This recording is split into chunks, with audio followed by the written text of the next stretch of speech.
August 7th, 1942.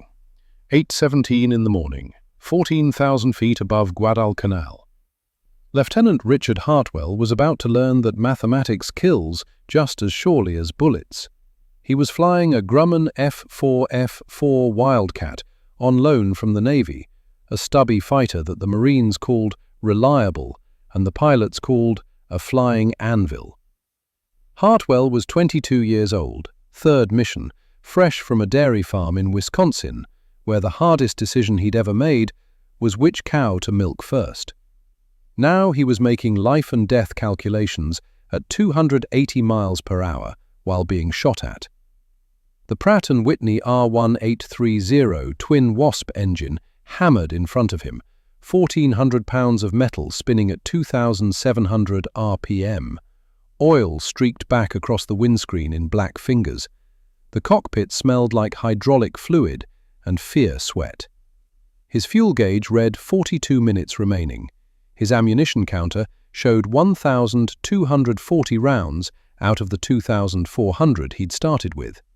6 Browning M2 50 caliber machine guns, 3 mounted in each wing, separated by 8.2 feet of aluminium and space.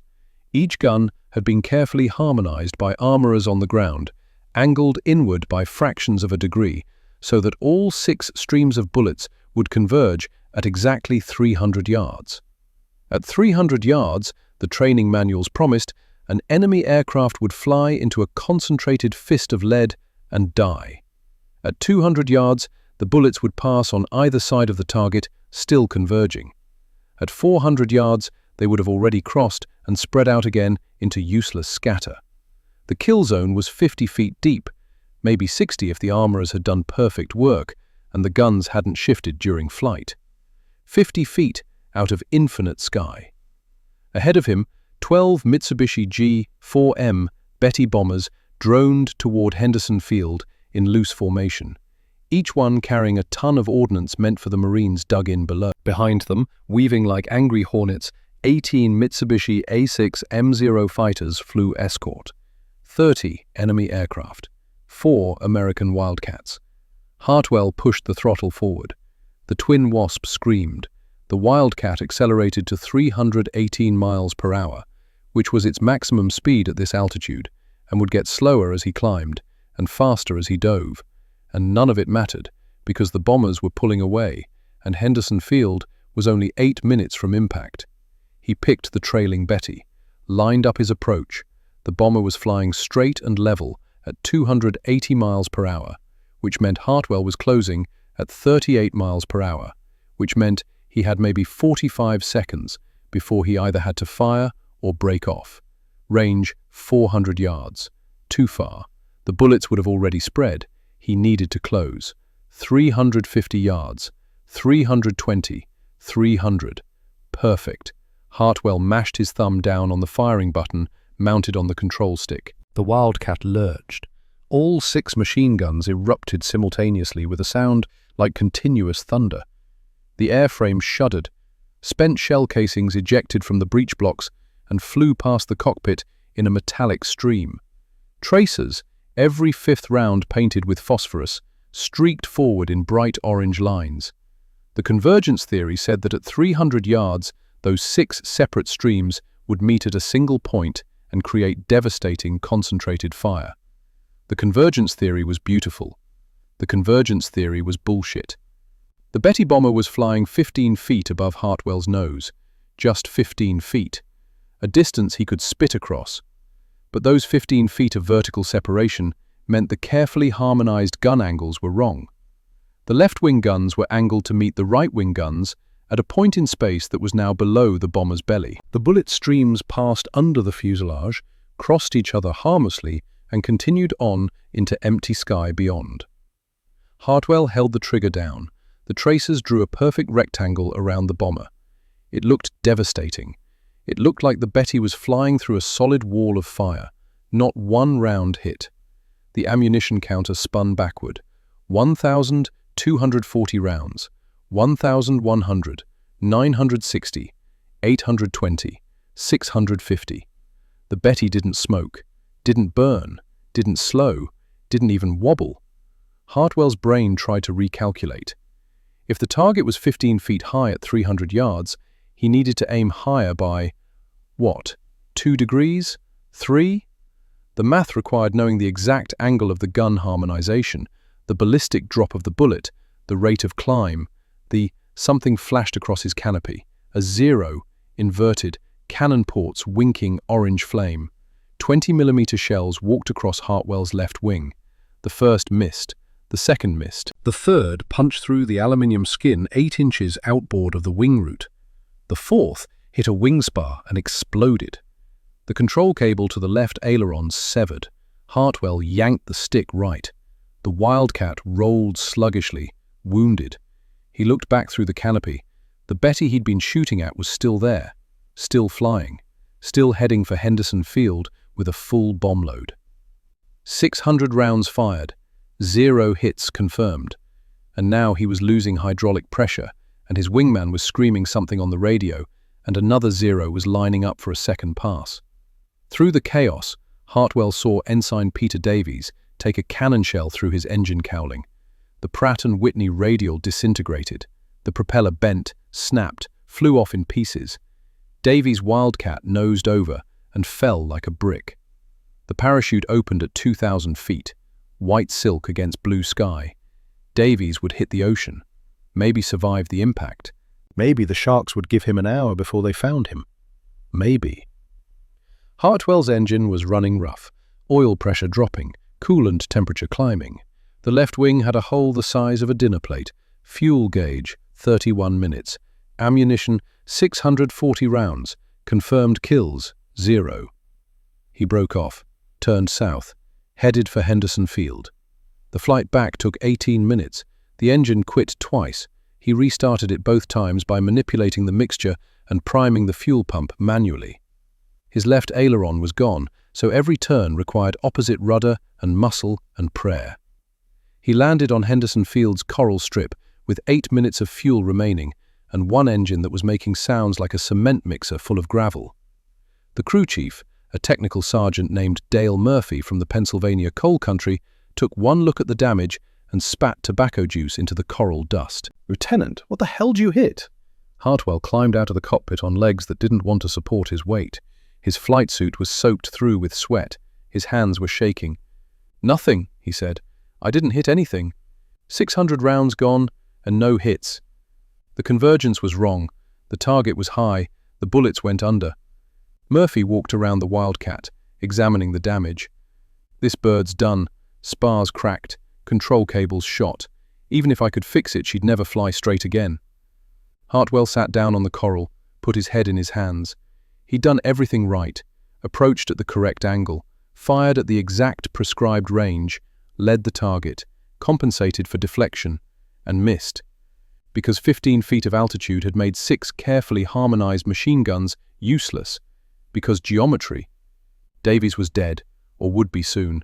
The bomber had reached Henderson Field and dropped its ordnance on Marines who couldn't shoot back. And Hartwell had 640 rounds of ammunition left that he hadn't been able to put on target. Murphy sat down next to him, offered a canteen. Hartwell drank. The water was warm and tasted like metal. "First time missing?" Murphy asked. "First time missing that bad. It's the guns, wing mounts. They're set to converge at 300 yards, but that only works if everything's perfect. Target at the right range, right altitude, right angle. Real combat ain't perfect." "So what do we do?" Murphy shrugged. "Keep shooting. Hope you get lucky. Or—" He stopped. "Or what?" "Nothing. Forget it." "Say it." Murphy looked at him. "I heard rumors. Some new fighter the Army's developing. Twin boom design. Supposed to have all the guns in the nose instead of the wings. No convergence issues. You aim where you want the bullets to go, they go there." "That's impossible. Where would you put the guns? The engines in the nose?" "Not on this one. Engines are out on the booms. Nose is empty except for guns." Murphy spat again. "Course it's probably bullshit. I also heard it looks like a science fair project, and the British already rejected it." Hartwell looked at the damaged Wildcat, at the wing with the hole in it, at the gun ports where 6 barrels poked out, angled slightly inward, forever aiming at a point in space 300 yards ahead, a point that enemy aircraft didn't always occupy. If it works, Hartwell said quietly, it would change everything. If, Murphy said, that's a big word. 3 weeks earlier, Pearl Harbor, Hawaii. July 16th, 1942.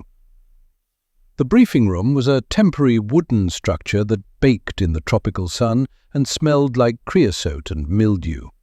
Inside, Colonel Ernest Harmon stood at a chalkboard covered in geometric diagrams that looked more like a physics lecture than a weapons briefing. Harmon was 48 years old, West Point class of 1916, with 26 years spent studying the science of making enemy aircraft fall out of the sky. He was tall, grey-haired, with the kind of rigid military bearing that made junior officers straighten their posture unconsciously. Hartwell sat in the third row with 11 other pilots who'd been pulled from stateside training and shipped to Hawaii on 48 hours' notice. They were the replacement pilots, the ones who'd fill the slots left by men like Davies, if they lived long enough. Harmonization, Harmon said, tapping his wooden pointer against a diagram of a fighter plane viewed from above, is the art and science of making your weapons effective.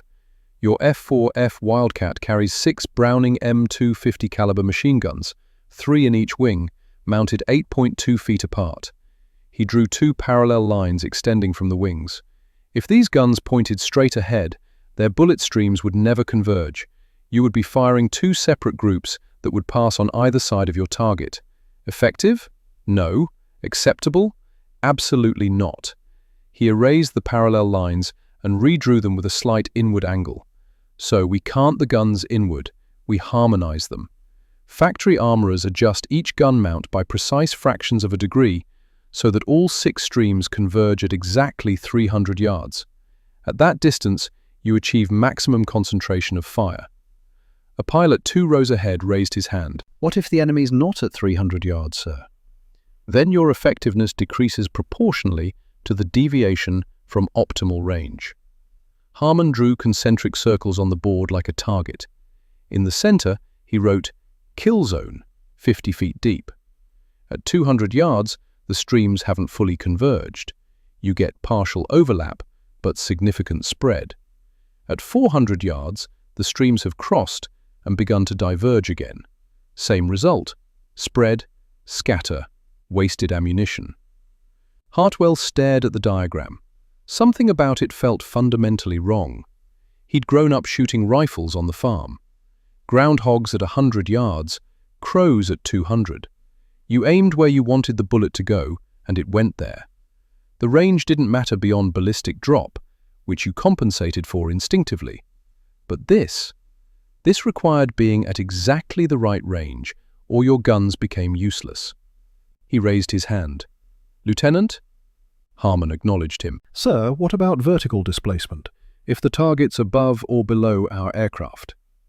That's where deflection shooting comes in. You must calculate the lead angle, the elevation difference, and the closure rate simultaneously. While being shot at, Harmon agreed. That's why we train. That's why you practice until the calculations become instinctive. Hartwell wanted to say that instinct meant not having to calculate, but he kept his mouth shut. He'd learned early that the army didn't appreciate farm boys questioning colonels. After the briefing, he walked across the coral airstrip to where a line of Wildcats sat baking in the sun. He found the aircraft he'd been assigned, Bureau number 5031, and crouched next to the left wing. 3 gun ports, dark circles in the aluminum. He could see the barrels recessed inside, angled slightly inward, maybe 2 degrees. Hard to tell from outside, but definitely not parallel. He stood, walked to the right wing. Same thing, 3 guns, angled inward, all aiming at a point somewhere ahead in empty air. Murphy appeared from behind the aircraft carrying a grease-stained clipboard. "Lieutenant Hartwell? I'm your crew chief. You checking the harmonization?" "Just looking." "She's set perfect. 300 yards, all 6 streams meet within an 18-inch circle. I verified it myself on the range yesterday."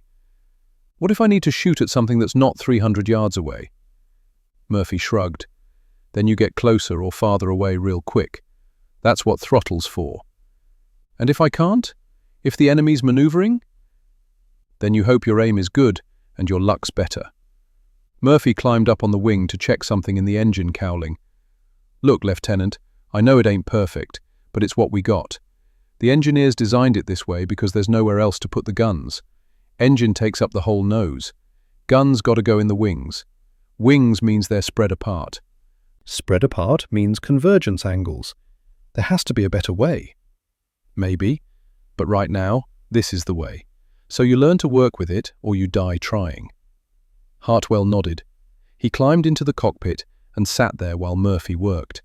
The seat was hot enough to burn through his khaki pants. He gripped the control stick, looked out over the nose at the ocean. Somewhere out there, Japanese pilots were learning the same geometry, same convergence angles, same 300-yard kill zones, both sides hamstrung by the same problem. He wondered who'd figure out the solution first. He wondered if he'd live long enough to see it. Burbank, California, 4 years earlier, October 1938. Calvin Whitmore's hands hurt. They'd been hurting for 6 years, ever since the arthritis had started in his knuckles at age 28. Now, at 34, every morning began with 10 minutes of flexing exercises just to get his fingers working well enough to hold a pencil. He sat at his drafting table in the Lockheed Aircraft Corporation design office, surrounded by crumpled papers and calculations, sketching an airplane that would solve a problem most people didn't know existed. The problem was convergence.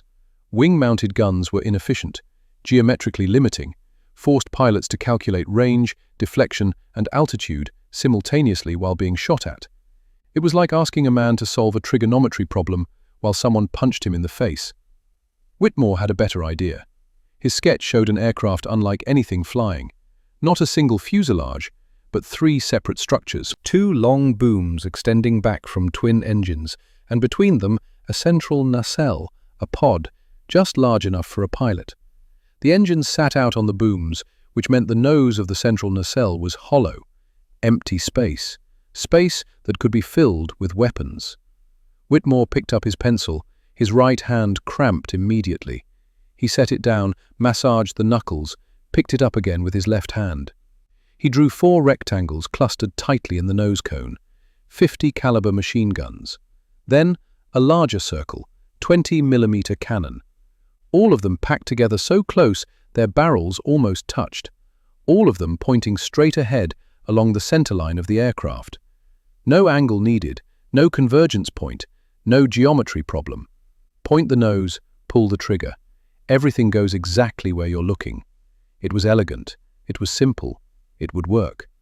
He sat back and stared at his drawing. Outside the window, the California sun was setting over the San Fernando Valley. His coffee had gone cold 3 hours ago. His wife, Margaret, would be wondering when he was coming home. But Whitmore couldn't leave. Not yet. Because he was looking at something that would change aerial warfare, and he needed to make sure it was right. The door opened. Robert Gross, president of Lockheed, walked in with 2 board members, men in expensive suits who measured success in contracts and measured failure in bankruptcy filings. "Cal," Gross said, "show them what you've been working on." Whitmore turned his drafting table so they could see the sketch. "Gentlemen, this is the Model 22. I'm calling it Lightning." The first board member, Peterson, a railroad magnate, squinted at the drawing like it had personally insulted him. "What's wrong with the tail?" "Nothing's wrong with it. It's a twin-boom configuration. The engines mount on the booms, which gives us torsional rigidity and allows—" "Why?" Peterson cut him off. "Why not just build a normal fighter?" "Because normal fighters have a fundamental problem. Their guns are in the wings. Wing-mounted guns require convergence harmonization, which creates a kill zone only 50 to 60 feet deep. Miss that zone, and your effectiveness drops to nearly 0. Whitmore pointed to his nose gun cluster. "This configuration eliminates that problem. All weapons fire along the aircraft centerline. Parallel trajectories. The kill zone extends from point-blank range to maximum ballistic range. A pilot can engage effectively at 200 yards or 800 yards or any distance in between. The second board member, younger, an accountant type, tapped the drawing. The British tested centerline guns in the Westland Whirlwind. They rejected the concept, said the vibration would shake the aircraft apart. The Whirlwind had structural deficiencies unrelated to armament. Our design uses the twin-boom configuration for structural strength. The center nacelle can handle the recoil forces. Can it? Gross asked quietly. Whitmore met his eyes. I've run the stress calculations. The answer is yes. You've run the calculations? Extensively, Peterson snorted. Son, I've built 4,000 miles of railroad on calculations. You know what I learned? Paper calculations are beautiful until the bridge collapses. This bridge won't collapse. How do you know? Because I've designed it not to. The room went silent. Outside, a truck backfired somewhere. Normal Los Angeles sounds from a normal evening in a world that didn't know it was about to go to war. Gross walked slowly around the drafting table, studying the sketch from multiple angles. The Army issued a request for proposals. They want a high-altitude interceptor, long range, heavy armament, speed above 400 miles per hour. This exceeds all those specifications, Whitmore said. If it works, it will work. The British might buy it, the accountant said. War's coming in Europe. They're desperate for modern fighters. Peterson shook his head. The British want proven designs, not experimental circus acts from a company that's one bad contract away from bankruptcy. Then we prove it, Whitmore said. His hands were shaking. He shoved them in his pockets. Build one prototype. Test it. Show them the guns work. Gross looked at him for a long moment. Cal, this is your reputation on the line. If this aircraft fails, if the nose guns shake themselves apart, or if the twin-boom design proves unstable, Lockheed can't afford to build you another one. We're not Boeing. We don't have unlimited capital. I understand. Do you? Because I'm looking at an airplane that looks like something a child would draw, that costs twice what a conventional fighter costs to build, and that requires us to convince very conservative military minds that everything they know about aerial gunnery is wrong. Whitmore pulled his hands from his pockets despite the trembling. Everything they know about aerial gunnery is wrong, Mr. Gross. It's getting pilots killed every time they miss a shot because they guessed the range wrong by 50 feet. I can fix that, but I need you to let me try. Gross put his glasses back on, straightened his tie. I'll take it to the full board meeting next week. No promises. They left. Whitmore stood alone in his office with his drawing and his aching hands and the sunset bleeding orange across California. He looked at the sketch, the twin booms, the clustered nose guns, the strange asymmetric beauty of a machine designed for a single purpose, making killing accurate. He thought about pilots out there right now, in training, learning to calculate convergence angles and deflection leads, and all the complex geometry required to hit a target with wing-mounted guns. He thought about how many of them would die because they'd guess wrong. And he went back to work. The XP-38 prototype flew for the first time on January 27, 1939. Army test pilot Lieutenant Benjamin Kelsey took it up from March Field, climbed it to 20,000 feet, and spent 40 minutes discovering that Calvin Whitmore had been right about everything. The Lightning was fast, 413 miles per hour in level flight, faster than any American fighter by 60 miles per hour. It climbed like an express elevator, 20,000 feet in under 6 minutes. And the guns. Kelsey fired a test burst over the Mojave Desert, 4 50-caliber machine guns and 1 20mm cannon, all firing simultaneously, all aligned perfectly along the center line. The recoil was substantial. The aircraft shuddered, the nose dipped slightly, but the airframe held together. On the ground, range safety officers walked out to examine the target, a wooden frame with canvas stretched across it, positioned 600 yards from the firing point. They called Whitmore on the field radio. "Sir, you need to come see this." Whitmore drove out across the hardpan in a borrowed Ford truck. His hands were so stiff from the cold desert morning that he could barely grip the steering wheel. He had to stop twice to flex them back into working. He walked across the range to where the target had stood. The canvas was gone. Not shredded, gone, completely disintegrated. The wooden frame was kindling. 50 caliber rounds and 20mm high explosive shells had hit the exact same spot so many times that there was nothing left but splinters and smoke. "This was one burst?" Whitmore asked. "0.9 seconds, the range officer said. "Maybe 60 rounds total." Whitmore looked back toward the airfield, where the silver XP-38 sat gleaming in the morning sun. He thought about what that concentrated fire would do to an enemy aircraft. Not spread damage across the airframe, not scattershot, concentrated annihilation of whatever the guns touched, like a buzzsaw cutting through wood. "Mr. Whitmore?" The range officer was staring at him. "You all right, sir?" Whitmore flexed his hands, felt the familiar ache. "Yes, I'm fine. This is incredible work. The grouping, I've never seen anything like it." "Thank you. The Army's going to want a lot of these." Whitmore nodded. He walked back to his truck. His hands hurt. They always hurt. But he'd proven the concept. The nose guns worked. The convergence problem was solved. He wondered if that made him a genius or a monster. He suspected it might be both. The British ordered 667 Lightnings in June 1940. The Royal Air Force was desperate. The Battle of Britain was weeks away. They needed every fighter they could get, and the Lightning's performance numbers were extraordinary. Whitmore worked 18-hour days supervising production, ignoring his doctor's warnings about stress and joint inflammation. Margaret would find him asleep at his desk, hands locked in painful positions, blueprints scattered around him like paper snow. 3 aircraft were shipped to England for evaluation. 2 weeks later, the entire order was cancelled, all 667 aircraft. Whitmore read the cancellation notice in his office at 3 in the afternoon on a Tuesday. Then he read it again. Then he walked to the corner where he kept a metal trash can and began methodically feeding his blueprints into a small fire he started with a book of matches. Margaret found him 20 minutes later. The office was full of smoke. Whitmore's eyes were streaming, though not from the smoke. "Cal," she grabbed his arm, "stop this.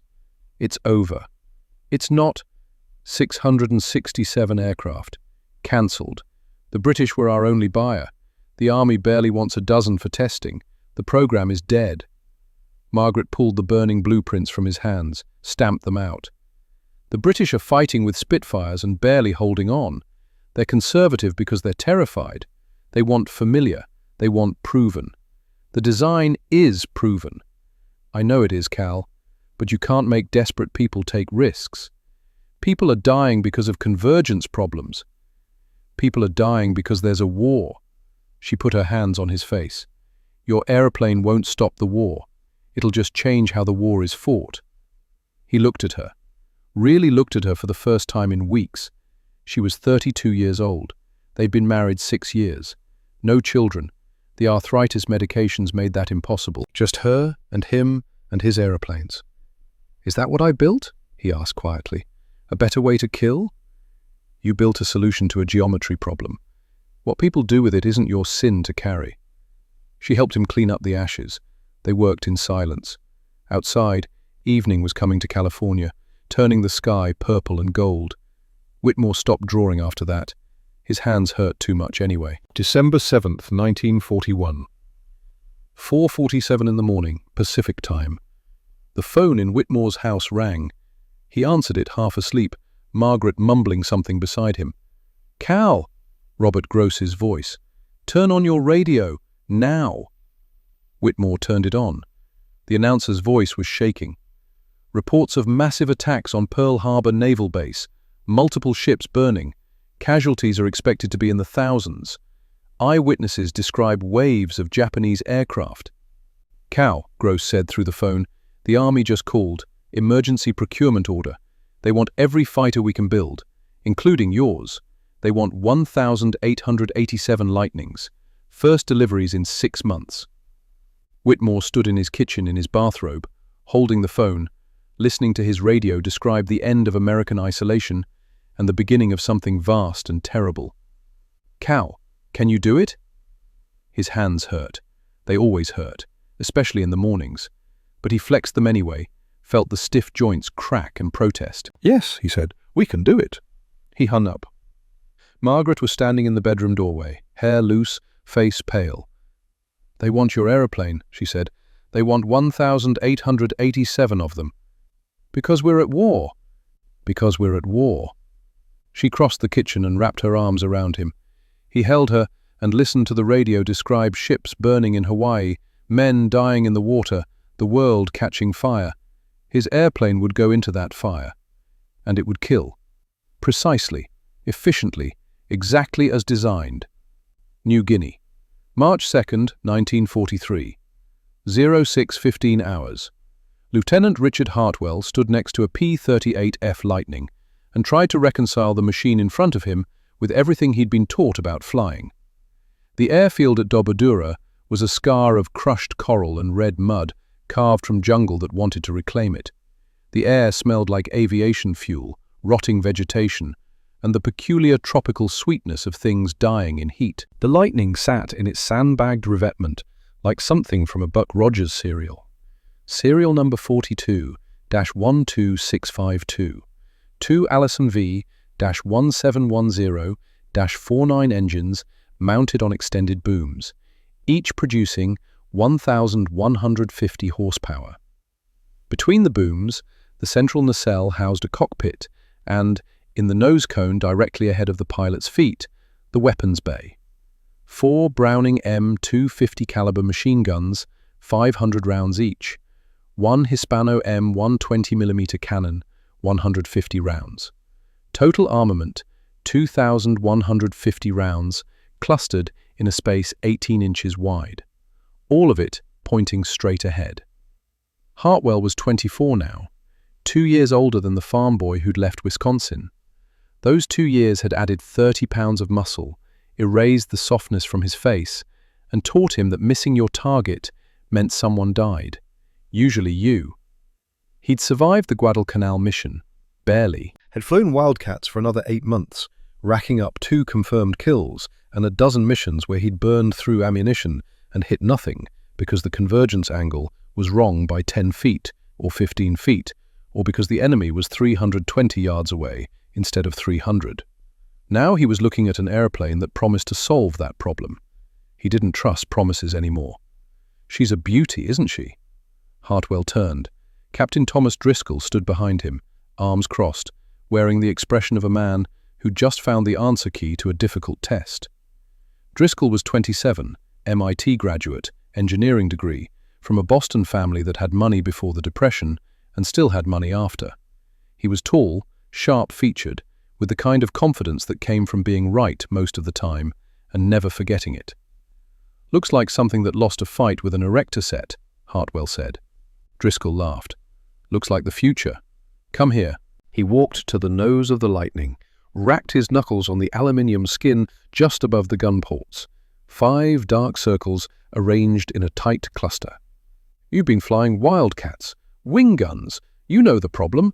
They converge at 300 yards and nowhere else. You've missed targets at 250 because the bullets passed on either side. You've missed at 400 because they'd already spread out. So this," Driscoll pointed at the clustered guns, "doesn't converge. These barrels are parallel. They fire straight ahead. The bullets travel in a column, a tight column, forever. No sweet spot, no kill zone that's only 50 feet deep." He pulled a small notebook from his pocket, flipped it open, showed Hartwell a page covered in calculations. "I ran the ballistics. At 300 yards, a Wildcat's 6 guns create a pattern roughly 4 feet in diameter. At 600 yards, that pattern is 8 feet wide. At 1,000 yards, it's 12 feet. You're throwing a shotgun pattern at a moving target." He flipped the page. "The Lightning's 5 guns? At 300 yards, the pattern is 18 inches. At 600 yards, still 18 inches. At 1,000 yards, maybe 24 inches, accounting for minor ballistic drop. It's a rifle, Hartwell. You point it at what you want to delete, and it deletes." Hartwell studied the calculations. The math was sound. He'd grown up judging distances on the farm, how far to lead a running groundhog, how much to compensate for wind when shooting crows. This made intuitive sense in a way the convergence theory never had. "The British tested this," he said. "They said it didn't work." The British tested one prototype in 1940 when they were scared and conservative. They wanted Spitfires because Spitfires were familiar. They rejected this because it looked strange. Driscoll's voice hardened. "You know what the difference is between a Wisconsin farm boy and a British test pilot? What? The farm boy understands tools. You grew up with rifles and tractors and machinery that either worked or didn't. You don't care if something looks strange. You care if it works. Does this look like it'll work?" Hartwell looked at the nose guns, 5 barrels packed so tight you could cover them all with your hand. He thought about the Wildcat's guns spread across 8 feet of wing. Thought about all the times he'd fired at empty air between his bullet streams. "Yeah," he said quietly, "it looks like it'll work." "Then climb in." Hartwell mounted the wing and dropped into the cockpit. The layout was different from anything he'd flown. No center stick, just a control wheel like an automobile. The throttles were on the left side. 2 levers, 1 for each engine. The instrument panel was a maze of gauges. Through the nose cone's plexiglass, he could see the breech blocks of the 4 machine guns and the larger cylinder of the cannon. They were packed so tightly together that the ammunition feeds had to snake through a maze of chutes. Staff Sergeant Dale Murphy appeared at the cockpit rail. Murphy had transferred from Henderson Field a month after Hartwell. He'd seen the damaged Wildcat, knew the convergence problem firsthand. "Lieutenant, you getting familiar with her?" "Trying to figure out where everything is. She's complex. Twin engines means you got to watch your temps and pressures on both sides. If one quits, you got to compensate with rudder, or she'll spin. And the 20mm can be temperamental. Don't fire bursts longer than 2 seconds, or the breech overheats and jams." "What if I need to fire longer?" "Then you're doing it wrong. The concentration of fire means you don't need long bursts. 0.9 seconds, 1 second max. That's enough to saw a wing off a bomber." "Saw a wing off," Hartwell repeated. Murphy grinned. "You'll see. First time you hit something with all 5 guns at once, you'll understand why we call it the buzzsaw." He climbed down. Hartwell sat in the cockpit memorizing switch positions, imagining the weight of the controls, the sound of those engines at full power.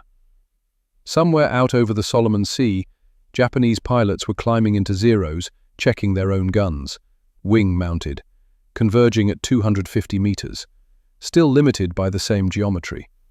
Hartwell wondered how long that advantage would last. Major George Sutton called the squadron briefing for 0800 hours in a tent pitched between 2 jeeps for shade. Sutton was 41, former Baptist minister from Tennessee, who traded his pulpit for a cockpit after Pearl Harbor. He had gray eyes and a voice that carried weight even when he whispered. 13 pilots sat on folding chairs. Hartwell sat in back next to Driscoll. Up front, a hand-drawn map of the Huon Gulf was pinned to an easel. "Gentlemen," Sutton tapped the map with a wooden pointer. "Intelligence reports a Japanese convoy departed Rabaul at 2100 hours last night. 8 troop transports, 8 destroyers escort, carrying approximately 8,000 soldiers to reinforce the garrison at Leh." He moved the pointer down the coast. "If they reach Leh and unload, the Japanese double their ground strength. Our Marines are barely holding now. We cannot allow reinforcement." A pilot near the front, Lieutenant Morrison, former crop duster from Oklahoma, raised his hand. "Air cover?" "Extensive. Estimate 150 fighters. Mix of Zeros and newer models. High cover at 24,000 feet. Close escort at 12,000. The tent went quiet. "Our job," Sutton continued, "is to break the fighter screen and clear the way for the bombers. We engage the Zeros. The B-25s and A-26 hit the transports. Questions?" Driscoll stood. "Sir, with respect, we're outnumbered 10 to 1. "Correct." "Those are suicide odds for wing gun fighters." "Correct, which is why you're flying Lightnings." Sutton gestured to Driscoll. "Captain, explain the tactical advantage." Driscoll walked to the front, picked up chalk, drew a quick diagram on a portable blackboard. 2 aircraft, one behind the other, with lines showing bullet trajectories. Conventional wing guns create a cone of fire. Bullets converge, cross, then spread. Effective kill zone is 50 feet deep. The Lightning's nose guns fire parallel. No convergence, no spreading. Effective range is only limited by ballistic drop, which, at combat distances, is negligible. He drew another diagram showing an attack from long range. We can engage from 800 yards, 1,000 if you're good. That's outside the effective range of Japanese wing guns. We can sit there and snipe them while they can't touch us. Morrison looked skeptical. What if we miss? You won't miss, not if you aim. Everybody misses. Everybody misses with wing guns because they're guessing distance.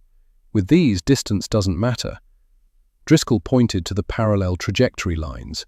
Point the nose, pull the trigger, everything goes where you're looking. Sutton stepped forward. Gentlemen, I know this is new. New aircraft, new tactics. But the old way isn't working. We're losing pilots to convergence problems every day. This solves that. He looked at each of them. We launch at 0530 tomorrow. 90 minutes to target. Expect 15 to 20 minutes of combat. Fuel margins are tight. No extended dogfights. We use speed, altitude, and these guns exactly as designed. He paused. Dismissed. Most of the pilots filed out. Hartwell stayed. Major? Sutton looked up. Lieutenant? What if Captain Driscoll is wrong? What if the nose guns don't work as advertised? Then we adapt. But I've seen the test data, Hartwell. The grouping is real. The concept is sound. The only variable is pilot skill. Can I aim well enough? Sutton smiled, tired. You grew up on a farm, didn't you? Yes, sir. Ever miss a groundhog you were aiming at? Not often. Then you can aim well enough. Sutton closed his folder. Get some rest. Tomorrow you'll learn the difference between spraying bullets and placing them. Hartwell tried to sleep but couldn't. He lay on his cot in the tent he shared with 3 other pilots and stared at the canvas ceiling while night sounds filtered in from the jungle. Insects, birds, something larger moving through the undergrowth. He thought about Davis, last seen floating in a parachute toward shark-infested water. Thought about the Betty bomber he'd shot 600 rounds at without landing a single hit. Thought about those 5 gun barrels clustered in the Lightning's nose, all pointing exactly where you looked. If it worked, it would change everything. If it didn't, he'd be dead by lunchtime tomorrow. He finally fell asleep around midnight, dreamed about convergence angles and bullet trajectories and geometry problems written in fire across the sky. March 3rd, 1943. 0530 hours. The Allison engines lit with a sound like controlled explosions. 12 cylinders per engine, twin superchargers, exhaust flames blew in the pre-dawn darkness. Hartwell ran through the startup checklist by flashlight. Left engine. Oil pressure 65 pounds per square inch, climbing. Cylinder head temperature 140 degrees. Manifold pressure 30 inches. Right engine. Oil pressure 68 pounds per square inch. Cylinder head temperature 138 degrees. Manifold pressure 30 inches. Fuel state 410 gallons. The tower cleared them for takeoff. 13 Lightnings taxied into position. Hartwell flew number 4, Driscoll as his wingman. Hartwell advanced both throttles to military power. The Lightning surged forward, tail lifting at 40 knots, wheels coming off at 95. He retracted the landing gear, felt the airframe clean up, and settled into a climb. The jungle fell away. The Huon Gulf spread north, dark water turning silver as the sun broke the horizon. At 8,000 feet, Sutton leveled the formation and set cruise power, 1,850 RPM, 30 inches manifold pressure on both engines, fuel burn, 85 gallons per hour. Mission time to target, 90 minutes equals 128 gallons. Combat time estimated, 20 minutes at high power equals 60 gallons. Return flight, 90 minutes equals 128 gallons. Total, 316 gallons. Fuel available, 410 gallons. Margin, 94 gallons. 66 minutes. Not much room for extended combat. They flew in radio silence.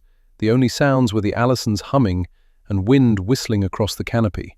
Below, endless ocean. Above, empty sky. At 0658, the radio crackled. Circus lead, watchdog, convoy bearing 350, range 40 miles, estimate 100+ bandits, high cover angels 2-4, close escort angels 1-2. Sutton's voice came back calm. Copy, circus flight, climbing to angels 2-6, combat spread. The formation spread out. Hartwell eased right, giving Driscoll room.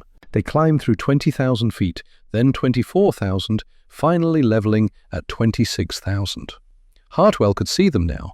8 ships in convoy formation trailing white wakes, destroyers in a protective ring, and above them, circling like gnats, the fighter cover. Circus flight, Sutton said. We're going through high cover. Don't engage unless forced. Target is close escort. Break them. Clear the bombers in. Hartwell's hands were slick inside his gloves. His mouth tasted like copper. His heart hammered. 2 years of combat. 6 confirmed kills. Dozens of missions. This was different. This was 13 against 150. The numbers were insane. Tally bandits, someone called. 12 o'clock level.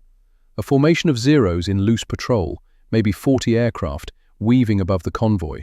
They hadn't spotted the lightnings yet. Steady, Sutton said. The range closed. 5 miles, 4, 3. A zero turned. Sunlight flashed off canopy. They see us! Breaking right! The sky exploded into chaos. Zeros scattered, some climbing, some diving, some turning hard to meet the threat. Hartwell saw Driscoll roll inverted and pull through toward a climbing zero. The geometry was all wrong for wing guns. Too steep, too fast, too much deflection. But Driscoll wasn't using wing guns. At 1,200 yards, impossibly far, Driscoll's nose lit up. Tracers reached across the gap. The Zero's engine exploded. Not smoking, exploded. The entire radial engine separated from the airframe in a cloud of shrapnel. The Zero's nose dropped, and it fell like a stone. Splash one! Driscoll's voice was excited. Holy shit, it works! A Zero flashed across Hartwell's nose, turning hard left. Old instincts kicked in. Hartwell pulled lead, aimed where the Zero would be, and fired. The nose guns shook. Tracers reached out. And missed. Every single round passed behind the Zero's tail. He'd aimed for convergence that didn't exist, aimed at empty air. The Zero escaped. God damn it! Hartwell reversed, looking for another target. Found one. A Zero pulling up from below, trying to gain altitude. The pilot was focused on something else, hadn't seen Hartwell. Range, 800 yards. This time, Hartwell aimed differently. Not where the target would be, where it was, right now. The nose guns would go exactly where he pointed them. He centered the pipper on the Zero's cowling, took a breath, squeezed. 1 second burst. The lightning shook. Tracers connected the 2 aircraft like a solid bar. Hartwell saw the impacts walk across the Zero's engine, saw pieces flying off, and then the right wing folded upward, not tore, folded. The main spar severed under the concentrated impact. The wing pivoted 90 degrees, still attached at the root but useless. The Zero snap-rolled and plummeted.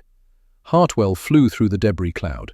Pieces pinged off his canopy. He caught a glimpse of the Japanese pilot, frozen in his cockpit, watching his aircraft die around him. 4 seconds from trigger to ocean impact. Circus 4, good kill, Sutton's voice. Break right, you got 2 on your 6. Hartwell broke hard right, looked back. 2 Zeros were trying to follow, cannon fire winking from their wings. He shoved both throttles to the firewall. The Allisons screamed. The lightning accelerated like it had been kicked. Within 10 seconds, he'd opened the range to 1,000 yards. The Zeros couldn't match his straight-line speed. He climbed. They tried to follow, couldn't. The lightning's climb rate was 3,200 feet per minute. The Zero managed maybe 2,500. Hartwell pulled away vertically, rising into thin air, leaving them behind. At 28,000 feet, He leveled and looked down. The sky over the convoy was chaos, smoke trails, falling aircraft, the close escort breaking apart under lightning attacks. He spotted a Betty bomber trying to escape northwest, low and alone. He rolled inverted, pulled through, dove. The airspeed indicator wound up. 300 knots. 350. 400. The lightning fell like an anvil. Hartwell's vision tunneled. The Betty grew in his windscreen. He could see the tail gunner tracking him. 20mm cannon, dangerous close in. At 680 yards, still diving, Hartwell fired. 1.1 seconds. The Betty's right wing sheared off at the root. The entire wing, fuel tanks, aileron, main spar, separated and tumbled away. The fuselage, suddenly asymmetric, snap-rolled twice and broke in half.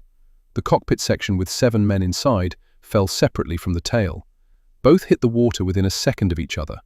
Hartwell pulled out at 1,200 feet. His altimeter wound backward. Airspeed 430 knots. He'd been in combat 11 minutes. He climbed back toward the fight. Lieutenant Hideaki Yamada pulled his Zero into a climbing turn and watched his wingman die. Ensign Tanaka was there, then he wasn't.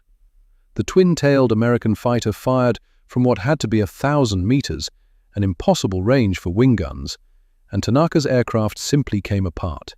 Engine exploded, propeller vanished, the wreckage tumbled. Yamada had 22 confirmed kills. He'd fought over China, the Philippines, the Solomons. He knew American aircraft. P-40s were tough but slow. Wildcats were tougher but couldn't turn. But this twin-tailed demon didn't turn. It dove from altitude, fired from ranges that should have been harmless, then climbed away faster than any aircraft Yamada had ever chased. He keyed his radio. All units do not dogfight the twin-tail aircraft, maintain formation, protect transports. But the transports were dying. Below, through scattered clouds, he could see the convoy. 7 ships now, not 8. One was listing badly. Another burned stem to stern. American bombers, twin-engine Mitchells, were making low runs, skipping bombs into the thin hulls. And the twin-tailed fighters were strafing. Yamada watched one dive on a transport. The American held a shallow angle, maybe 15 degrees, firing from 800 meters, well outside defensive gun range. The tracers looked like a solid beam connecting fighter to ship. They walked bow to stern in a perfectly straight line. Transport number 3's captain died. The helmsman died. 12 soldiers on deck died. The lightning pulled up, circled, came back. Yamada tried to intercept, dove to build speed, turned to cut off the approach. The lightning saw him coming, turned directly toward him, head-on pass. Yamada had done this 100 times. 2 aircraft flying at each other, closing at combined speed over 1,200 kilometers per hour. First to fire, first to turn away, wins. He armed his 2 20mm Type 99 cannons, wing-mounted, harmonized at 250 meters, range closed, 1,000 meters, 800, 600. At 400 meters, Yamada fired. His cannons bucked, shells reached out. At this range, wing-mounted convergence wasn't perfect. Some shells went high, some low. The lightning flew through them untouched. At 380 meters, the American fired. Yamada saw muzzle flashes from the nose, saw tracers coming straight at him, like thrown spears. No spread, no scatter, just a column of death. He yanked the stick left. A .50 caliber round punched through his right wing root. Another hit the engine cowling and ricocheted. A third passed through the canopy, 3 inches from his head, and exited through the seat back. The Zero shuddered. Oil pressure dropped. Coolant temperature spiked red. The lightning flashed past close enough that Yamada could see the American pilot's face. Young, goggles, expression blank. Yamada's engine seized. The propeller stopped. The Zero became a glider. He turned toward the convoy, trying to reach a destroyer for rescue. His altitude bled away. 4,000 meters, 3,000, 2,000. Not going to make it. At 800 meters, he bailed out. The parachute opened. He swung beneath it, watching his Zero spiral down and splash. Around him, The ocean was full of debris. Life rafts, bodies, men screaming in Japanese. Transport number 4 was capsizing. Number 6 burned end to end. Number 8 had broken in half and was sinking stern first. 8,000 soldiers, maybe half already dead or drowning, destroyed in 20 minutes by 13 aircraft with guns that fired straight. Yamada hit the water, fought free of his harness, surfaced, gasping. He wondered if Tokyo would believe his report. He wondered if he'd survive long enough to file one. Hartwell landed at Dobodura at 0843 hours, with fuel showing 14 gallons. 3 minutes. Both engines quit during taxi. Murphy had to tow the Lightning the last 100 yards with a jeep. Hartwell climbed out. His legs wouldn't support him. He sat on the wing root until his muscles remembered how to work. "Lieutenant?" Murphy was staring. "You okay?" "Fine." "You don't look fine." "How many did we lose?" "None. 13 out, 13 back. We didn't lose anybody." Hartwell nodded. The numbers felt abstract, unreal. "What about the convoy?" Murphy checked his clipboard. "Early reports say all 8 transports sunk or sinking. 4 destroyers damaged. Japanese lost estimate 60 to 70 aircraft. We lost 2 B-25s. What did I get?" "Gun camera'll show. You need to debrief." The debriefing took 2 hours.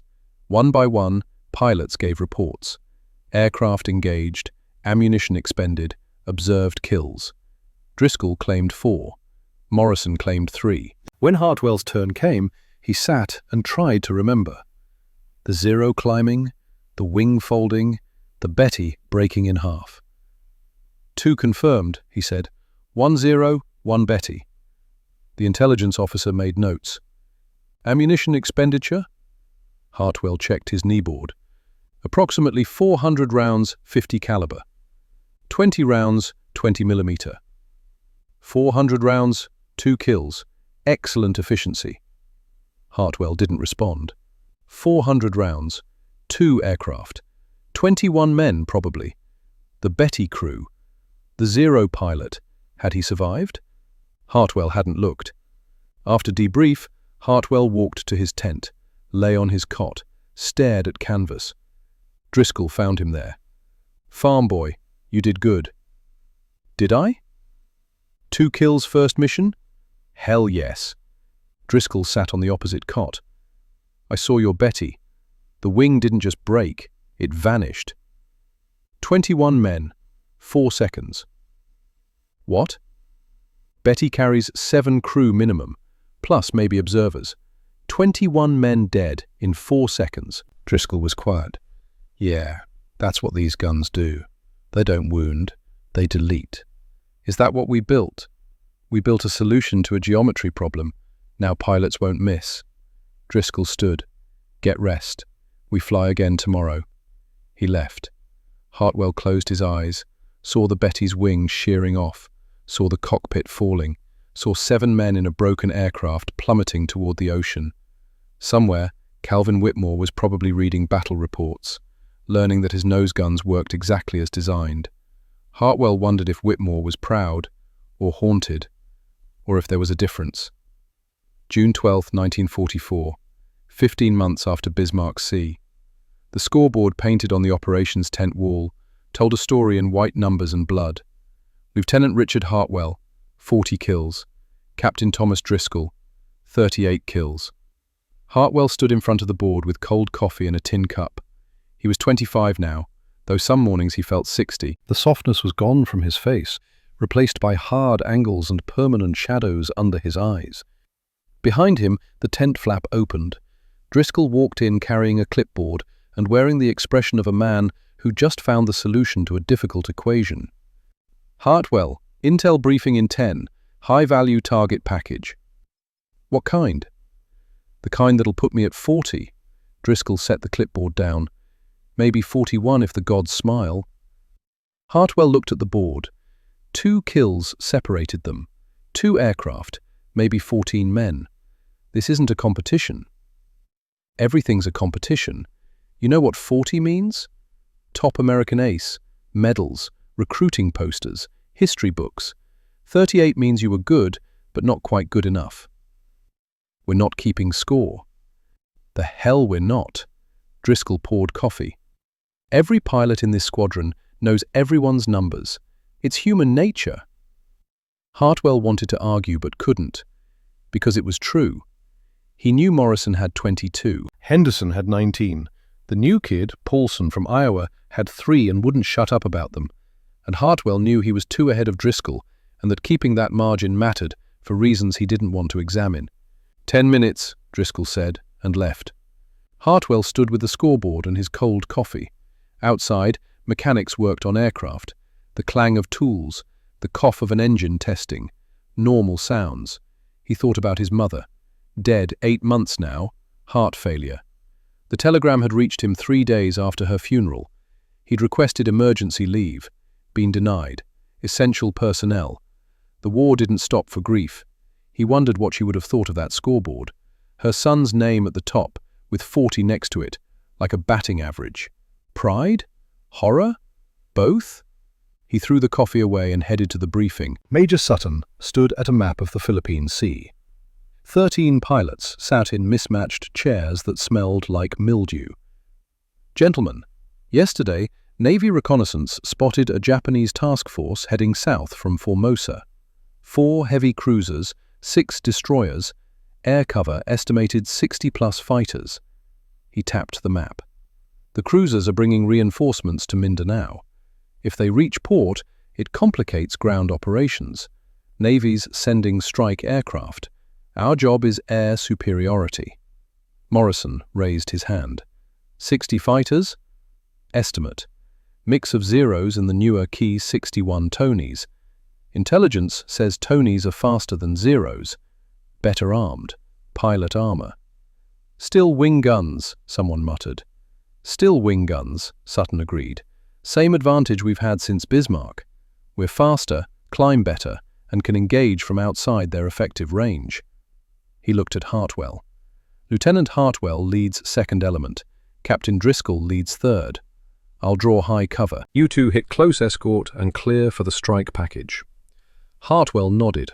Driscoll was already calculating 60 enemies, 13 lightnings. Even distribution, 4 or 5 shots each. 4 or 5 chances to change those numbers. One more thing, Sutton said quietly. I've received word from 5th Air Force Command. The P-80 Shooting Star jet program is accelerating. They want experienced pilots to transition. They've requested volunteers. Silence. Jets? Henderson asked. Operational by year's end. First combat deployments expected early 45. Sutton paused. The propeller era is ending. The lightning brought us this far, but the future is turbines. Hartwell felt something cold settle in his chest. The lightning. The aircraft that had kept him alive through 40 engagements. The nose guns that had solved convergence, that had turned combat from guesswork into precision. Obsolete. Volunteers after this mission, Sutton said. We launch 0600 tomorrow. Get rest. Pilots filed out. Hartwell stayed. Major? Lieutenant? The jets, are they really better? 550 miles per hour, faster than anything flying. Yes, they're better. Do they have nose guns? Sutton smiled, tired. They do, centerline mounted, 650s. Someone at Lockheed learned from your airplane. Whitmore's airplane. Whitmore designed it. You proved it works. 40 kills is history. Sutton's voice softened. But history doesn't stop. It keeps moving. And if you don't move with it, it runs you over. Hartwell nodded and left, walked to where his Lightning sat. Serial 42-12652, the same aircraft he'd flown at Bismarck Sea. Murphy had kept it running through 15 months, patching holes, replacing parts, nursing temperamental Allisons through jungle humidity. The nose bore 40 small Japanese flags, white rectangles with red circles, 40 aircraft. Hartwell had stopped counting the men inside after the first 10. He climbed onto the wing, dropped into the cockpit. The seat had molded to his body. The wheel fit his hands perfectly. He knew every gauge, every vibration. This machine had saved his life 40 times. Tomorrow, it would try again. Then someone would paint it olive drab and retire it to training duty before scrapping it for aluminium. Progress. Murphy appeared at the rail. "Lieutenant, she's fueled, armed, 20 mics clean." "Thanks, Murph." "You good? You look haunted." "Just thinking about what happens to these when the war ends." Murphy shrugged. "Same as everything when wars end. Scrapped, melted, turned into Chevrolets." He patted the fuselage. "But that's later. Right now she's got work." "Right." Murphy climbed down. Hartwell sat as the sun set, turning sky orange and purple. Somewhere north, Japanese pilots were checking their own aircraft. Wing guns, convergence at 250 meters. Still missing, still dying. He wondered if they kept scoreboards too. June 13th, 1944. 0612 hours. 24,000 feet over the Philippine Sea. The task force spread below like toys in a bathtub. 4 cruisers in diamond formation, 6 destroyers circling, wakes white on dark blue. Above them, 63 fighters in layers. "Circus 2, this is lead," Sutton called. "Enemy high cover Angels 2-6, close escort Angels 1-8. We take high cover. 2 and 3 hit close escort on my mark." "Copy." Hartwell checked his formation. 6 lightnings in 2 elements. Driscoll offset 1,000 yards right. Range closed. 3 miles. 2. 1. "Mark!" Hartwell rolled inverted and pulled through. Horizon spun. Ocean became sky. He picked a Tony climbing toward him. The Tony turned. Too late. Hartwell fired at 900 yards. 1 second. Tracers touched the Tony's wing root. The wing separated. Cleanly. The main spar severed. The wing tumbled away. The fuselage snap-rolled and spun down. Hartwell flew past, already searching for the next target. A 0, 600 yards, turning hard right. Hartwell pulled lead, waited for the 0 to straighten as it reversed. Now, half-second burst. The 0's tail detached. The fuselage nosed over and dove straight down. The pilot bailed. Parachute opened. 42. Hartwell climbed, scanned, found a Tony diving on him from 2,000 yards, too far for its wing guns, not too far for Hartwell. He pulled the nose up, let it close. 1,400 yards, 1,200, 1,000. 3-second burst. The Tony's canopy shattered, the pilot slumped. The Tony continued its dive, unmanned, and hit the ocean at 400 miles per hour. 43. His radio erupted. "Splash 2! I got him!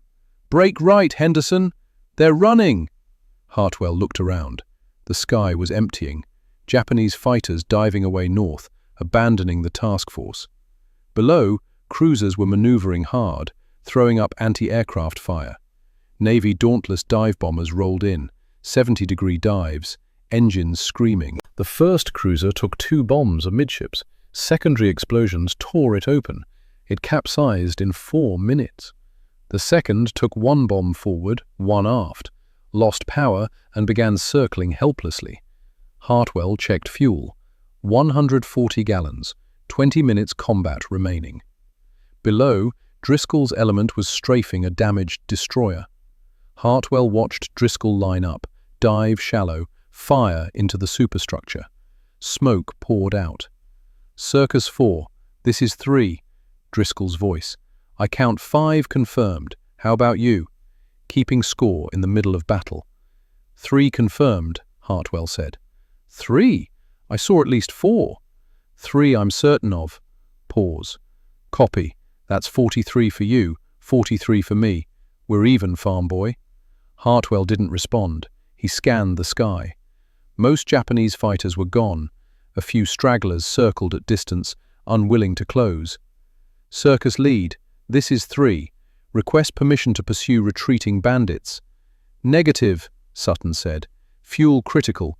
RTB. All units reform." They gathered into formation. Hartwell counted. 13 launched, 13 returning. 0 losses. Below, the task force burned. 3 cruisers sunk or sinking, 2 destroyers dead in water, the rest fleeing north. Complete victory. Hartwell felt nothing. They landed at Tacloban with fuel gauges showing single digits. Driscoll was waiting when Hartwell climbed down. 43, both of us, tied. Congratulations. Don't you want to know who breaks the tie? Does it matter? Driscoll stared. Does it matter? Hartwell, we're making history. First American ace to 40 gets remembered forever. Gets his face on posters so more kids can sign up and learn to saw wings off. What's wrong with you? Hartwell walked away, made it 10 steps before Driscoll caught his arm. Talk to me. I'm tired. We're all tired. Not like this. Hartwell pulled free. You keep score like it's a game. 43 kills. That's somewhere between 150 and 200 dead men. Kids from Tokyo who got drafted same as us. They're the enemy. I know, and we have to kill them. But you don't have to smile about it. Driscoll's expression hardened. I smile because we're winning. Because these guns work. Because we're not missing anymore. That's good. And when the war ends, when they scrap these planes and we go home, what then? Then we'll have won. And that'll be enough. Hartwell shook his head. You really believe that, don't you? Hartwell walked to his tent, lay on his cot fully dressed. The ceiling canvas rippled. He closed his eyes and saw the Tony's wings separating, the Zero's tail detaching, the pilot in the parachute floating down toward ocean 600 miles from anywhere. Winning. He dreamed about Wisconsin, the dairy farm, his father teaching him to shoot. You don't pull the trigger unless you're certain, because once that bullet leaves, you can't call it back. The Lightning's nose guns didn't miss. That was the problem. January 7th, 1945, 7 months later. The telegram reached Hartwell at Clark Field. He was shaving when the orderly knocked. Lieutenant Hartwell? Signal for you. Hartwell opened the door, took the telegram, read it. Regret to inform you, Captain Thomas Driscoll, KIA, 7 January 1945. Negroes Island, stop. Aircraft crashed Mount Malindang, stop. No survivors, stop. He read it twice, 3 times. What happened? He asked. Don't know details, sir. Captain Driscoll's flight encountered enemies over Negroes. He pursued one to high altitude, didn't return. Search party found wreckage on the mountain. They think oxygen failure. Hartwell handed it back. Thank you. He closed the door, sat on his cot, stared at the wall. Driscoll had made it to 38 kills, 2 short of 40, 2 short of the record he'd been chasing for 18 months. Died trying to get 39. Hartwell thought about their last conversation, 3 weeks ago. Driscoll excited about a tactical manual he was writing. Advanced gunnery for the P-38 Lightning. 47 pages of mathematics. I'll teach every new pilot how to use these guns right, Driscoll had said, so they don't miss. Now Driscoll was dead on a mountain, and his manual was scattered across a crash site.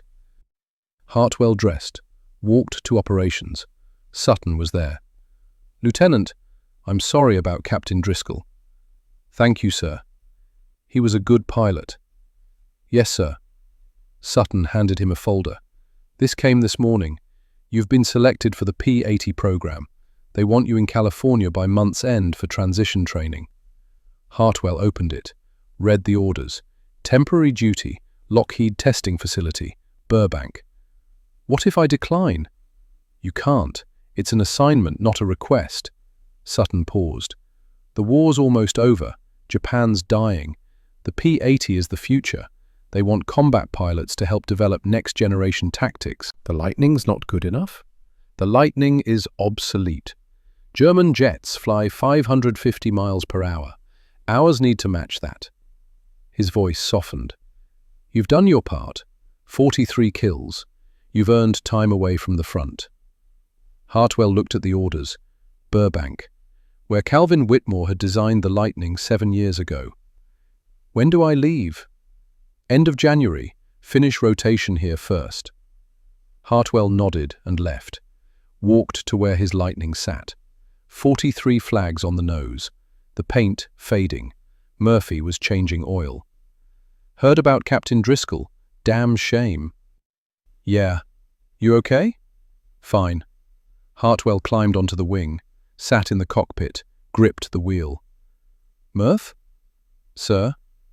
What happens to these when the war ends? Murphy wiped his hands. Honestly? They'll scrap most. Maybe keep a few for museums. But these birds are expensive, complex. Once shooting stops, they'll want simpler. The jets. The jets. Murphy looked at the Lightning. Hell of a machine, though. Saved a lot of lives. Ended more. Hartwell sat in silence. The sun was setting over the Philippines, sky blood red. Somewhere in California, engineers were building jets that would make the Lightning obsolete. Somewhere in Japan, families were receiving news about sons who'd flown into a buzzsaw. And on Mount Malindang, Thomas Driscoll was dead in a cockpit, 2 kills short of a record that didn't matter. Hartwell wondered if Whitmore knew what he'd built, wondered if he was proud or haunted, wondered if there was a difference. August 6, 1945. Lockheed Testing Facility, Burbank. 1,028 hours. Hartwell stood next to a P-80A shooting star and tried not to think about how alien it looked. No propellers, just air intakes. The General Electric 140 turbojet, buried in the fuselage, produced 3,850 pounds of thrust. The whole aircraft was sleek, streamlined, and in the nose, clustered around the centerline, 6 Browning M2 50 caliber machine guns. No convergence, just like the Lightning. Calvin Whitmore stood beside him, older now, grayer, hands twisted with arthritis. He was 41 and looked 60. What do you think? Whitmore asked. It's fast. 558 miles per hour level flight, faster diving. Whitmore touched the nose. The guns use the same principle as the Lightning, centerline mounted, parallel trajectories. I know. You proved the concept. 43 victories. The Lightning did exactly what I designed it to do. Hartwell looked at him. Did it? Yes, it gave pilots the ability to hit what they aimed at. No guessing. Point and shoot. And now we built something faster. We built something better. Better at killing. Whitmore was quiet a long moment. Lieutenant, I'm an engineer. I solve problems. The problem in 1937 was convergence. I solved it. What people did with that solution isn't my burden. Isn't it? No. Whitmore's voice was firm. I didn't start this war. I didn't bomb Pearl Harbor. I built a tool, an efficient tool that saved American lives. By taking 10,000 others. Yes. Whitmore flexed his hands. The joints were swollen. Every day I think about it. Every single day. But I'd do it again. Because the alternative was American pilots missing and dying. He walked away, limping. Hartwell climbed into the P-80's cockpit. The checklist was different. No mixture, no prop pitch. Just throttle, ignition, fuel. Simple. The test was 1,045 hours. Standard flight. Climb to 20,000. Test guns on range. Land. Get familiar. At 10:42, Hartwell started the engine. The turbines spooled up with a vacuum cleaner whine. No vibration. No hammering radial. Just smooth thrust. He taxied to the runway. Tower cleared him. He advanced the throttle. The P-80 accelerated like a kick. No torque. No prop wash. Pure thrust. Runway disappeared. He rotated at 120 knots and climbed. At 300 feet above ground, the fuel pump failed. The turbine didn't quit gradually. It stopped. Thrust went from 3,850 pounds to 0 instantly. The P-80, suddenly a glider, began to sink. Airspeed 180 knots. Altitude 280 feet. Nose down to maintain speed. There, a field. Half-mile ahead. He couldn't make it. At 150 feet he knew. He reached for the canopy jettison. Pulled. The canopy blew away. Reached for harness release. Too late. The P-80 hit nose first at 140 miles per hour. The call reached Whitmore at 10:53 hours. He was reviewing calculations when the phone rang. "Mr. Whitmore, Tower, we have a situation." He knew. The same way you know when the numbers don't add up, when the bridge will collapse. "Where?" "East Field. P-80 went down. Pilot didn't make it." Whitmore hung up, stood, his hands shook. He walked outside, across tarmac, toward the pillar of black smoke. By the time he reached the site, there was nothing to do. The P-80 had hit hard, the fuselage crumpled, fire crews spraying foam. Inside what remained, Lieutenant Richard Hartwell, 43 combat victories, survived Bismarck Sea, the Philippines, New Guinea, dead from a fuel pump. Whitmore stood at the edge and stared. A fire chief approached. "Mr. Whitmore, I'm sorry." Whitmore nodded, couldn't speak. "We'll investigate. Make sure it doesn't happen again." "It was the fuel pump," Whitmore said distantly. "Webster design.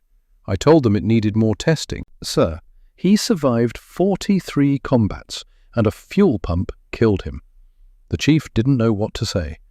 Whitmore walked back to his office. Margaret found him 3 hours later, staring at blueprints. "Cal, the pump failed. I knew it would. It's not your fault. I designed it. You didn't kill him." "Didn't I?" He gestured at blueprints.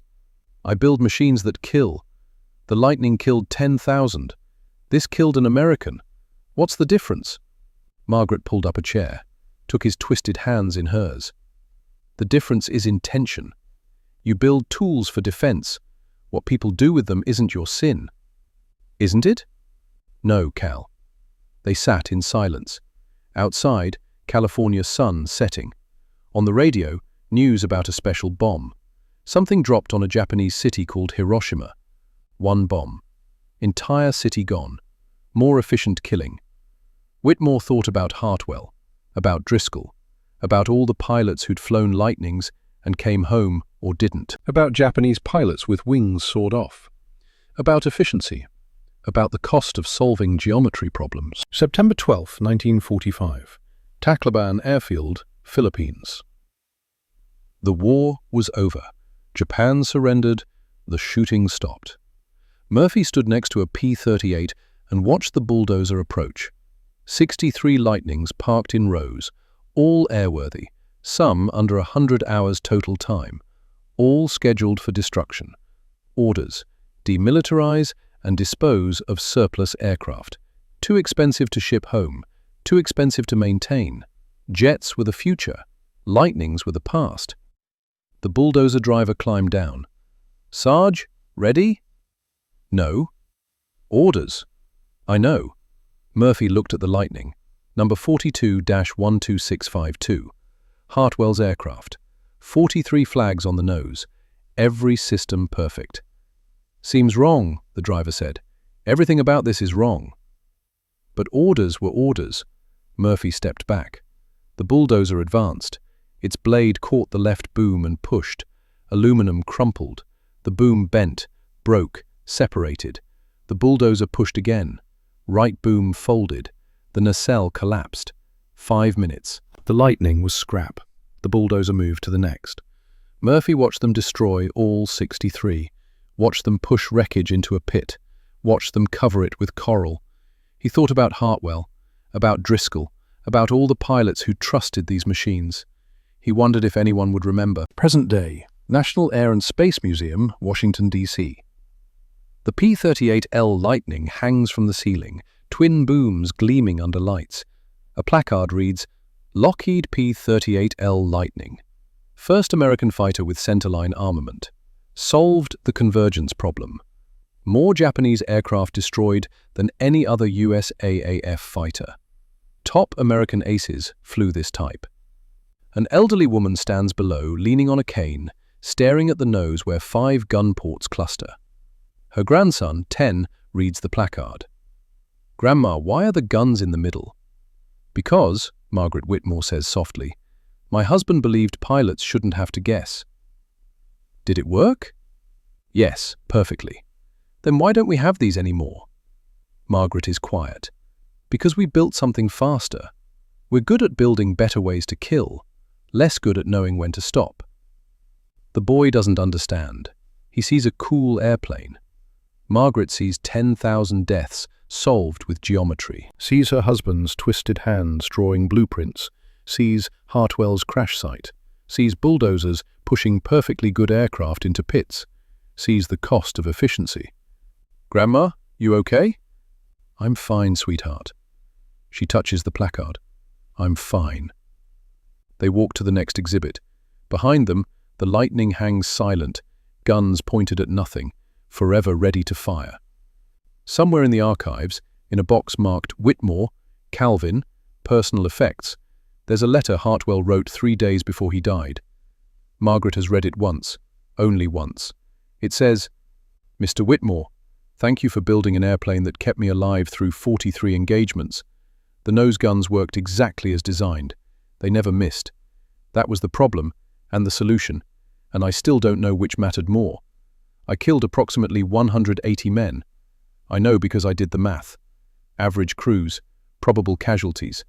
The numbers are precise because your guns are precise. I don't blame you. I don't thank you. I just wanted you to know the buzzsaw worked. It cut through everything we pointed it at, including us. Respectfully, Lieutenant Richard Hartwell." Margaret has never shown this letter to anyone. She never will. Because some things, the cost of innovation, the price of efficiency, the weight of solving problems with machines that kill, are too heavy to share.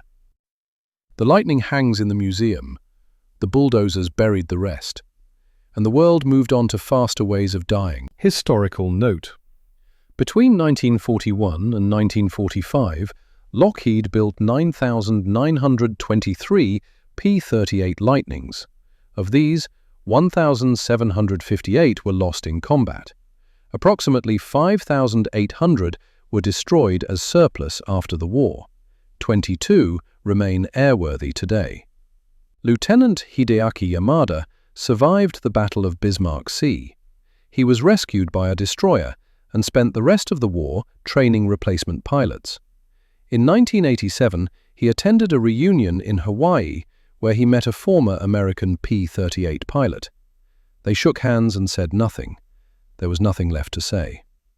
Staff Sergeant Dale Murphy remained in the Air Force for 30 years, working on jets, then missiles, then satellites. He retired in 1967. He never spoke about the bulldozers. Major George Sutton survived his ditching at Bismarck Sea. He was rescued by a PBY Catalina and returned to command. He died in 1989, age 86, in Tennessee, surrounded by family who never knew he'd once disobeyed orders to save a man's life. Calvin Whitmore continued designing aircraft for Lockheed until his arthritis forced early retirement in 1952. He died in 1990, age 86. His wife Margaret scattered his ashes over the Mojave Desert, near the range where the XP-38 first fired its nose guns.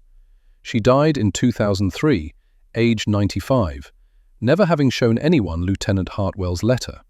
The letter was found in her effects and donated to the Smithsonian, where it remains in the archives, unread by the public. Some stories are meant to stay buried, like the lightnings.